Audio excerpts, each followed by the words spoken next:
قرآن میں اللہ تعالیٰ مسلمان، یہود اور عیسائی تینوں کا ذکر فرماتا ہے، اور پھر کہتا ہے کہ سب کے لیے میں نے ایک چلنے کا راستہ مقرر کیا ہے، اب تم ایک دوسرے سے خیرات یعنی نیکی میں آگے نکلنے کی کوشش کرو۔ اس کے معنی یہ ہیں کہ ان لوگوں میں بھی کچھ نہ کچھ نیکی نظر آئے گی اور ہم لوگوں کو ان سے آگے نکلنے کی کوشش کرنی چاہیے۔ فاستبقوا الخیرات، ابھی غلامی سے نکلے ہیں، اور اسی قسم کے ملکوں میں دولت اور امارت بالکل نیکی ہے۔ جیسے لوگوں کی ایک نیکی مل جاتی ہے تو وہ اس میں بچوں کی طرح بہت زیادہ محو ہو جاتے ہیں۔ یہاں لالچ اور طلب دنیا بہت زیادہ نظر آتی ہے لوگوں میں۔ وہ لوگ کیونکہ بہت عرصے سے متومل ہیں، اس لیے ان میں یہ چیز کم نظر آتی ہے۔ کم سے کم ایک گروہ ایسا ہے جو کچھ بے نیاز سا ہے، یعنی ان کے لیے کوئی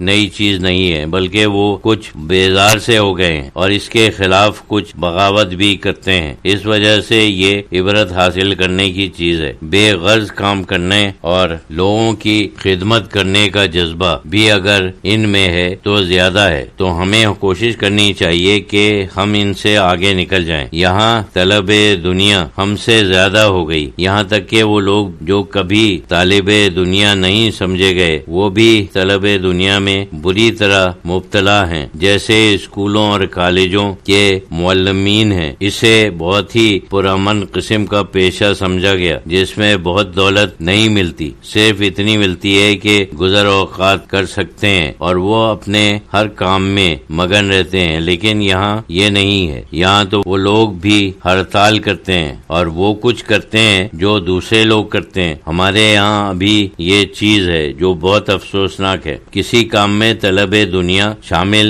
نہیں ہونی چاہیے، نہیں تو پھر کوئی کام جس میں دوسروں کی خدمت اور دوسروں کی بھلائی ہوتی ہو نہیں ہو سکتی۔ ایک صاحب نے مختلف ذاتوں کے بارے میں سوال کیا۔ حضرت شہید اللہ فریدی رحمۃ اللہ علیہ نے فرمایا، سید شیخ وغیرہ کچھ نہیں، یہ تو صرف نسل ہے، اس کا اسلام سے کوئی تعلق نہیں، نسل کے اوپر کوئی اعتبار نہیں۔ آج کل اکثر لوگ یہ بھی غلط کہتے ہیں کہ فلاں مسلمان پیدا ہوا ہے، فلاں ہندو یا عیسائی پیدا ہوا ہے، کیونکہ کوئی مسلمان نہ مسلمان پیدا ہوتا ہے، نہ ہندو پیدا ہوتا ہے، نہ عیسائی پیدا ہوتا ہے۔ جس وقت بچہ پیدا ہوتا ہے تو اسے ان چیزوں کا احساس نہیں ہوتا، جب سنے شعور تک پہنچتا ہے پھر کہا جا سکتا ہے کہ مسلمان ہے، ہندو ہے یا عیسائی ہے۔ حدیث میں آیا ہے کہ ہر بچہ دین فطرت پر پیدا ہوتا ہے، پھر اس کے ماں باپ اسے یہودی، عیسائی، مجوسی وغیرہ بنا دیتے ہیں۔ اس کے معنی یہ ہیں کہ جس وقت وہ پیدا ہوتا ہے وہ مسلمان ہے، جیسے ہم عام طور پر کہتے ہیں کہ مسلمان ہے، کلمہ گو ہے۔ ظاہر ہے کہ وہ کلمہ گو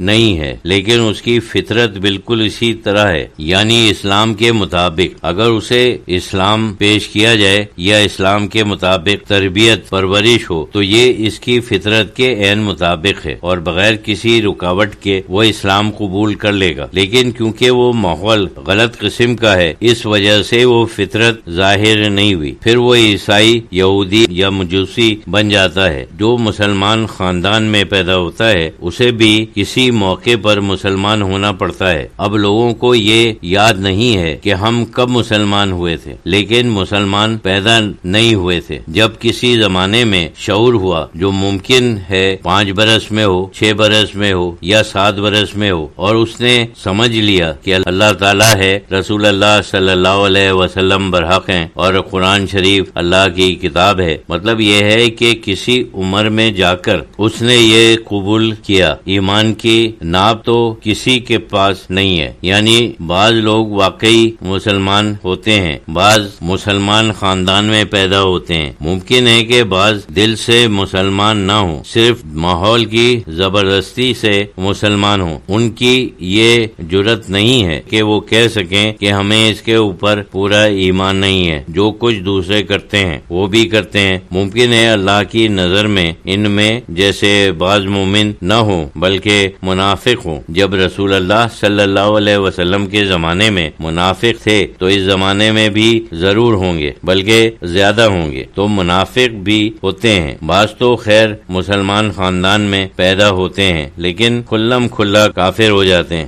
اور اسلام کی مخالفت بھی کرتے ہیں۔ ایمان سمجھو ایک درخت ہے جو بڑھتا ہے اور پھیلتا ہے، کوئی بارآور ہے اور کوئی بارآور نہیں، کوئی سوکھ جاتا ہے، یعنی اسلام ایک زندہ چیز ہے۔ جیسے درختوں کے لیے پانی، دھوپ اور ان سب چیزوں کی ضرورت ہے، اسی طرح ہمارے ایمان کے لیے بھی عبادت، ذکر اور فکر، ان سب چیزوں کی ضرورت ہے۔ نیک صحبت کی بھی ضرورت ہے۔ جیسے اگر درخت کی صحبت خراب ہے تو خود رو پودے اس کے اوپر غالب آ کر اسے ختم کر دیتے ہیں۔ اسی طرح محبت کی ضرورت ہے، اس کی وجہ بھی نیت ہونی چاہیے، اس میں پانی ہونا چاہیے، دھوپ ہونی چاہیے، ہوا ہونا چاہیے۔ ایمان کے لیے ذکر، فکر، نیک صحبت، عبادت اور پاکیزگی، یہ سب چیزیں ضروری ہیں۔ ایمان درخت کی طرح ہے، سوکھ بھی سکتا ہے، اسی طرح وہ بڑھ بھی سکتا ہے۔ ایک صاحب نے پوچھا کہ نماز میں کانسنٹریشن کس طرح حاصل ہوتا ہے؟ حضرت شہید اللہ فریدی رحمۃ اللہ علیہ نے فرمایا کہ شروع میں تو کانسنٹریشن نہیں ہوتا، اس کے لیے انسان کو خاص طور سے کوشش کرنی پڑتی ہے۔